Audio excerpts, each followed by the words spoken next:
रोज हम न जाने कितने लोगों से मिलते हैं। उनमें से कई लोगों को हम जानते होंगे और कई लोग अनजान होते हैं।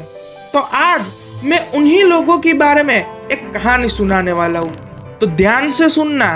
एक बार की बात है जब एक व्यापारी एक जंगल के पास ही रहता था।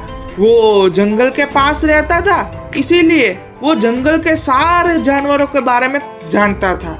और वहाँ उसी जंगल में एक छोटा सा रिसर्च सेंटर था, जहाँ पर कुछ साइंटिस्ट उस जंगल के जानवर और पेड़ पौधों के बारे में रिसर्च कर रहे थे। तो एक बार एक साइंटिस्ट को मेंढक पर रिसर्च करने का विचार आया, तो उसने व्यापारी को 100 मेंढक इकट्ठा करके लाने के लिए कहा। तो वो व्यापारी तो जंगल के सारे जानवरों के बारे में अच्छा खासा जानता था, तो इसीलिए उस व्यापारी ने 100 मेंढक इकट्ठा कर लिए और वो साइंटिस्ट को दे दिया। फिर वो साइंटिस्ट एक एक्सपेरिमेंट करने के लिए तैयार हुआ। तो उसने सोचा कि ये तो 100 मेंढक है, तो इनमें से मैं पहले कौन से मेंढक को लूं? तो दूसरे साइंटिस्ट ने कहा कि हम ऐसा करते हैं, एक कांच के बक्से में इन सारे मेंढकों को डाल देते हैं और जो मेंढक सबसे पहले बाहर निकलेगा हम उस पर एक्सपेरिमेंट करेंगे। इस तरह से हम मेंढकों का ऑब्जर्वेशन भी कर लेंगे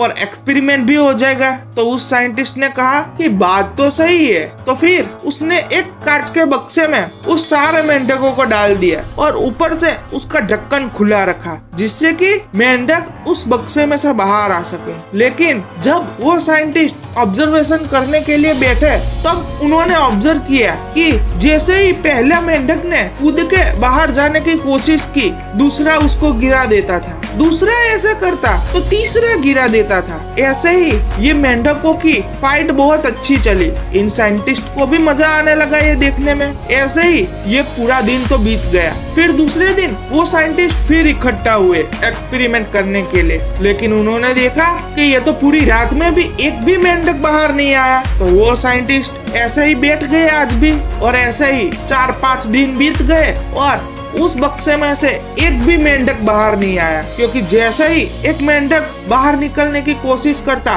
दूसरा उसको रोक लेता था। जैसे ही दूसरा कोशिश करता, तीसरा रोक लेता था। तो ऐसे ही साइंटिस्टों का ये एक्सपेरिमेंट तो फेल हो गया। ये एक्सपेरिमेंट तो यहाँ खत्म हो गया और मेरी कहानी भी। पर ऐसा ही मेंढक वाला एक्सपेरिमेंट हमारे आसपास के लोगों में भी चलता है कि वो मुझसे आगे जा रहा है तो मुझे उसे रोकना पड़ेगा, वरना वो मुझसे आगे बढ़ जाएगा। हमारे आसपास भी लोग ऐसे होते हैं जो खुद तो आगे नहीं जा रहे हैं और दूसरों को भी नहीं जाने देते। जब भी कोई कुछ नया करने की शुरुआत करता है या उसके बारे में बात भी करता है ना, तो वो उसको डरा देते हैं और उसको गिराने की कोशिश करते हैं कि ये तुझसे नहीं होगा।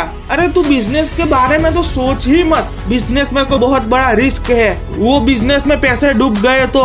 और ये सब बातें तो ऐसी करेंगे कि जैसे इन सब का तो उनको बहुत अच्छा खासा एक्सपीरियंस हो। जैसे कि खुद तो जॉब करते हैं और दूसरों को कहते हैं कि नहीं तुझे ये नहीं करना चाहिए, बिजनेस किया भी नहीं होगा, और दूसरों को बिजनेस नहीं करने की सलाह देते हैं। अगर मेरी बात गलत लगे तो अपने ही आसपास के लोगों से जाके पूछ लेना, पता चल जाएगा अपने आप ही। आगे तो सबको जाना है, कामयाब भी होना है, लेकिन सबको पीछे छोड़कर। ऐसा नहीं कि मैं भी आगे जाऊं और दूसरों को भी ले जाऊं, नहीं, मैं आगे जाऊंगा और सब पीछे रहने चाहिए। इसकी वजह से ही आज कई लोग पीछे रह गए हैं, कुछ नया करने से डरते हैं। ऐसा भी नहीं है सभी लोग बुरे ही होते हैं, सब गलत ही एडवाइस देते हैं, नहीं, कुछ अच्छे भी लोग होते हैं, पर वो अच्छे लोग बहुत कम होते हैं। तो भाई अब तुझे आगे बढ़ना है तो ऐसे मेंढक जैसे लोगों से तो दूर ही रहना पड़ेगा, वरना ये